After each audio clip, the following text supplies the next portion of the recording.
یہ میرے دیکھے والے لوگ ہیں اور تعبیر جیسی لڑکی میں ہاتھ سے نہیں جانے دوں گی۔ یہ بات تو یاد رکھ لے اور اچھی طرح سوچ بھی لے، مجھے کوئی جلدی نہیں ہے۔ اماں اگر اس کے اور رومی کے بارے میں کچھ نہیں جانتی تھی، مگر انہوں نے بات کچھ اس انداز سے کی تھی کہ وہ چور سا بن گیا تھا۔ وہ تو اتنی محتاط ہو گئی تھی کہ خاندان کی کسی بھی لڑکی کو بہو نہیں بنانا چاہتی تھی، اور جو ہادی خاص رومی کا نام لے لیتا تو پھر تو گویا ایک بھونچال ہی آ جاتا۔ وہ اپنا فیصلہ سنا کر نکل گئی تھی اور ہادی سر تھامے اس ناگہانی مصیبت سے نپٹنے کی تدبیر سوچنے لگا تھا۔ بھائی لوگ سب بیچ باچ کر اپنا حصہ لینے کی سوچ رہے ہیں۔ وہ اس وقت ایک گاہک کو فارغ کر کے بیٹھا ہی تھا جب زین نے آتے ہی یہ خبر سنائی۔ اچھا، یہ تو تیرے لیے خوشی کی خبر ہے۔ ہادی فوراً ہی سیدھا ہو کر بیٹھ گیا۔ خاک خوشی کی خبر؟ زین جو اس وقت ایک کارٹن پر بیٹھ چکا تھا برا سا منہ بناتے ہوئے بولا۔ ہر ماہ جو ایک معقول رقم ملا کرتی تھی اب اس سے بھی ہاتھ دھونے پڑیں گے۔ تو اچھا ہے نا، رقم ملنا بند ہوگی تو سیریس ہو کے نوکری کے بارے میں بھی سوچے گا۔ ویسے اپنے حصے کا کرو گے کیا؟ کوئی بزنس وغیرہ یا نہیں؟ یار، بیزاری سے کہتے ہوئے اس نے نفی میں سر ہلایا۔ بزنس تو نری ٹینشن ہوتی ہے، میرے لیے تو لگی بندی نوکری ہی ٹھیک ہے۔ ویسے بھی اپنے حصے میں نے اپنا گھر مانگ لیا ہے۔ گھر؟ کون سا گھر؟ ہادی نے حیرت سے پوچھا۔ وہی جس میں اس وقت وہ پورا چڑیا گھر آباد ہے، زین نے ہنس کر بتایا۔ پاگل ہو تم زین، اتنے بڑے گھر کا کیا کرو گے؟ وہ بے اختیار بول اٹھا۔ اسٹیڈیم بناؤں گا۔ وہ تپ گیا۔ ظاہر ہے رہوں گا، اور کیا کروں گا؟ وہ گھر ابو نے اپنی محنت کی کمائی سے بنایا تھا اور میری اس گھر سے بہت سی یادیں وابستہ ہیں۔ میں نے کبھی نہیں سوچا کہ میں اسے چھوڑ کر کہیں جاؤں، اس لیے میں نے ان سے کہہ دیا کہ مجھے اور کچھ نہیں چاہیے سوائے اس گھر کے۔ نوکری مجھے آج نہیں تو کل مل ہی جائے گی، مگر گھر بنانا بہت مشکل ہوتا ہے ہادی، اسی لیے میں نے سوچا ہے میں اس گھر کو نئے سرے سے سجا کر اپنی چاندنی کے ساتھ اس میں اپنی چھوٹی سی دنیا بساؤں گا۔ تصور کے پردے پر ایک دلکش عکس لہرایا اور آنکھوں سے جگنو جل اٹھے تھے۔ یہ چاندنی کون ہے؟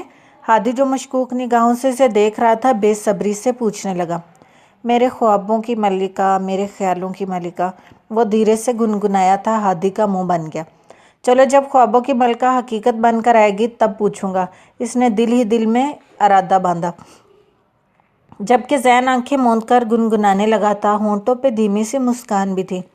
لگتا ہے تو نے کل رات یہ فلم دیکھی تھی۔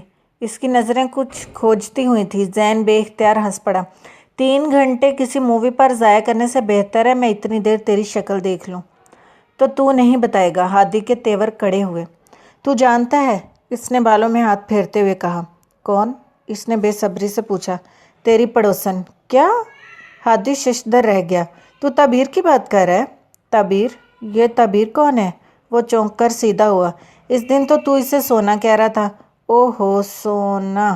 یہ نام سنتے ہی ہادی نے مانی خیزی سے سر ہلاتے ہوئے نام کو کافی کھینچ دیا، پھر قدرے توقف سے گلا کھنکارتے ہوئے بولا، دیکھ زین، وہ بہت اچھی لڑکی ہے۔ جانتا ہوں، تیری طرح نہیں ہوں میں، اپنی پسند پر بھروسہ ہے۔ وہ اسے چڑھانے کی خاطر بولا۔ کیا مطلب ہے تیرا؟ مجھے بھی اپنی پسند پر پورا بھروسہ ہے، ہادی نے کچھ غصے اور کچھ جوش سے کہا۔ اسی لیے اپنی اماں کے سامنے اس کا نام لینے کے خیال سے ہی چہرے پر ہوائیاں اڑنے لگتی ہیں۔ وہ ہنستے ہوئے مذاق اڑا رہا تھا۔ اس کی آنکھوں میں بے بسی اتر آئی۔ ویسے اس دن رومی تیرے ہی کہنے پر آئی تھی نا؟ وہ پوچھنے لگا۔ ہاں، اس نے سر ہلایا۔ میرا خیال تھا اس سے ملنے کے بعد اماں کے خیالات میں کچھ نہ کچھ تبدیلی تو آ ہی جائے گی، مگر نتیجہ وہی ڈھاک کے 3 پات۔ اماں اب بھی اس کے لیے ایسے خیالات رکھتی ہیں جیسے ہٹلر کے یہودیوں کے لیے تھے۔ شرم کر، اپنی اماں کو ہٹلر کہہ رہا ہے؟ زین نے گھرک کر شرم دلانی چاہی اور وہ کچھ جھیمپ سا گیا اور کہنے لگا، اور پتہ انہوں نے میرے لیے لڑکی کون سی ڈھونڈی ہے؟ تعبیر، سونا کی بہن۔ پھر تو فوراً مان جا، جیسی سونا ہے ویسی ہی اس کی بہن بھی ہوگی۔ زین نے یہ سنتے ہی مشورہ دیا۔ کچھ سمجھ میں نہیں آ رہا یار، کیا کروں؟ زین نے یہ بات چھیڑ کر اس کی بے چینی پھر سے بڑھا دی تھی۔ ایک ہی حل ہے، زین نے اچانک کہا تو وہ ٹھہر کر اسے دیکھنے لگا۔ اپنی بھابھی سے اس بنگالی عالم کا پتہ لے لے جس سے انہوں نے حامد بھائی کو مٹھی میں کرنے کے لیے تویز لیا تھا۔ تیرا مسئلہ یوں حل ہو جائے گا۔ اس نے چٹکی بجائی۔ ہادی چند لمحے تو خشمگی نظروں سے اسے گھورتا رہا، پھر تعصب سے سر ہلانے لگا۔ تجھ جیسا بے شرم انسان اس روئے زمین پر کوئی نہ ہوگا۔ اب مجھے یقین ہو چلا ہے تو مجھے اپنی اماں پر تعویذ گنڈے کروانے کا کہہ رہا ہے۔ یہ تیری اپنی نیت کا فطور ہے یار، میں تو تجھے تیرے کبھی نہ ہونے والے سسرالیوں پر تعویذ کروانے کا کہہ رہا ہوں، تاکہ تیری نام نہاد خالہ اپنے تمام آکڑ اور تنتنا چھوڑ کر خود ہی تیری اماں سے معافی مانگنے آئے، بشمول تیری بھابھی کے اور رومی کا رشتہ خود ان کی جھولی میں ڈال جائے۔ زین نے کافی سنجیدگی سے کہا تو وہ کسی سوچ میں پڑ گیا۔ کیا واقعی ایسی کوئی صورت پیدا ہو سکتی ہے؟ میرا مطلب ہے کوئی تعویذ ہو سکتا ہے ایسا؟ اس کے قریب آ کر وہ آس بھرے لہجے میں پوچھنے لگا تھا، مگر جب زین نے ایک زوردار کہکا لگایا تب اسے اپنے بے وقوف بننے کا احساس ہوا۔ یار تجھے تو رومی نے واقعی پاگل کر دیا ہے، وہ شرارت سے اسے دیکھتا ہوا کہہ رہا تھا۔ آج تو میں تیری جان لے کر رہوں گا، وہ جارحانہ تیور لیے اس کی جانب بڑھا۔ ٹھیک ہے، مگر اس سے پہلے کسی بنگالی بابا کا ایڈریس ضرور حاصل کر لے، جیل جانے سے بچت ہو جائے گی، ان کے کسی چلے کی بدولت تیری جان چھوٹ جائے گی اور تو جیل نہیں جائے گا۔ زین کے ہاتھ تو موقع لگا تھا، وہ بے بسی سے ہونٹ کاٹتا اسے دیکھ کر رہ گیا، جانتا تھا اب نہ جانے کتنے عرصے تک زین اس بات پر اس کا ریکارڈ لگاتا رہے گا۔ تبیر کو آج کافی دیر ہو گئی تھی، چونکہ بچوں کے امتحانات ہو رہے تھے اس لیے اس پر کام کا دباؤ بڑھ گیا تھا، اور آج تو وہ اتنی تھک گئی تھی کہ اس نے گھر پہنچتے ہی سونے کا سوچا تھا، مگر اس کا ارادہ دھرے کا دھرا ہی رہ گیا جب اس نے امی کو کچن میں کھڑے دیکھا۔ امی آپ یہاں کیا کر رہی ہیں اور سونا کہاں ہے؟ انہیں روٹیاں بناتے دیکھ اسے حیرت بھی ہوئی اور سونا کی لاپرواہی پر غصہ بھی آیا۔ ابھی امی کی طبیعت پوری طرح ٹھیک بھی نہیں ہوئی تھی اور وہ کام کرنے کھڑی ہو گئی تھی۔ سونا اوپر گئی ہے، انہوں نے آخری روٹی توے سے اتار کر ہاٹ پاٹ میں رکھی۔ تم یہاں کیوں کھڑی ہو گئی ہو؟ جاؤ جا کر کپڑے بدل لو، تب تک سونا بھی آ جائے گی۔ انہوں نے اسے کچن کے دروازے میں کھڑے دیکھا تو ڈپٹ کر بولی، سونا کو اوپر جانے کی ضرورت کیا تھی؟ اور اگر جانا ہی تھا تو کم از کم اپنا کام کر کے جاتی۔ اسے اپنا غصہ نہیں چھپایا جا رہا تھا، اسے میں نے ہی بھیجا ہے، میں نے سوچا تھا تم فریش ہو کر آؤ گی تب بتاؤں گی، مگر تم تو تفتیش کرنے کھڑی ہو گئی۔ ان کے لہجے میں بھرپور ناراضگی تھی۔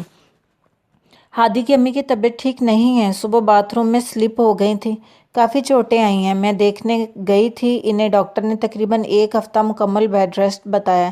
اکیلی عورت ہیں اور ان کی کوئی بیٹی بھی نہیں ہے، تو ایسے میں ہم پڑوسی ہی کام آتے ہیں، اس لیے میں نے آتے ہی سونا کو اوپر بھیج دیا۔ اب تم کھانا کھا لو تو تم بھی ہو آنا۔ امی نے تفصیل بتائی تو اس کا دل تعصب سے بھر گیا۔ تھوڑی دیر بعد سونا آ گئی۔ ان کی طبیعت اب کیسی ہے؟ تبیر نے تفکر سے پوچھا۔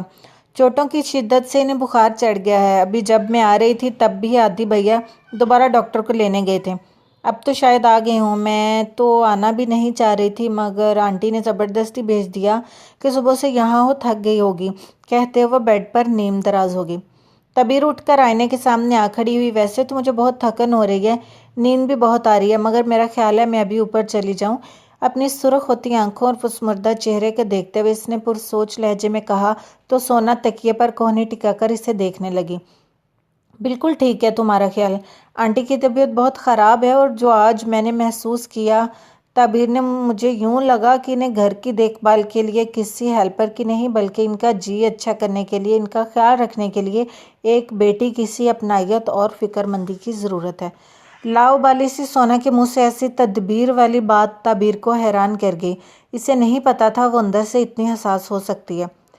ان کے بیٹے تو ہیں، ان کے لیے پریشان بھی بہت ہے، مگر بہت بڑا فرق ہوتا ہے بیٹے اور بیٹی میں، اور آنٹی کو شاید آج یہ فرق کچھ زیادہ ہی محسوس ہو رہا تھا، جبھی تو وہ بات بات پر اتنی دل گرفتہ ہو رہی تھی۔ میں نے ان کے گھر کا سارا کام تو دیکھ لیا تھا، مگر ایک بہت بڑی خرابی جو مجھ میں ہے کہ میں کبھی اپنے جذبات کا اظہار لفظوں میں نہیں کر سکتی۔ میں نے ان سے یہ نہیں کہا کہ آپ جلد ٹھیک ہو جائیں گی، آپ کو فکر کرنے کی ضرورت نہیں، بلکہ تبیر میں ان سے یہ تک نہیں پوچھا کہ آپ کی طبیعت کیسی ہے۔ سونا متاسف بھی تھی اور نادم بھی۔ تبیر کے ہونٹوں پر مسکراہٹ آ گئی۔ تم بھی نہ سونا، پاگل ہو بالکل، تم ان کی دیکھ بھال کے لیے ان کے گھر میں تھی، اس سے بڑی ان کے لیے کیا بات ہو سکتی ہے؟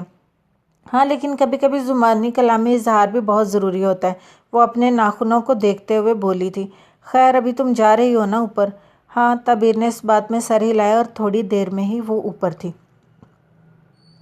ہیلو، میں کچھ مدد کروں؟ کچن میں جھانکتے ہوئے اس نے کھٹر پٹر کرتی صفی کو مخاطب کیا۔ وہ یہاں آئی تو خالہ کے کمرے میں عیادت کے لیے 3-4 رشتہ دار خواتین آئی تھیں، وہ تھوڑی دیر وہاں بیٹھی، خالہ کی طبیعت پوچھی، 1-2 باتیں کی اور پھر کچن میں چلی گئی، جہاں موجود صفی سے دیکھ کر حیران ہو گیا تھا۔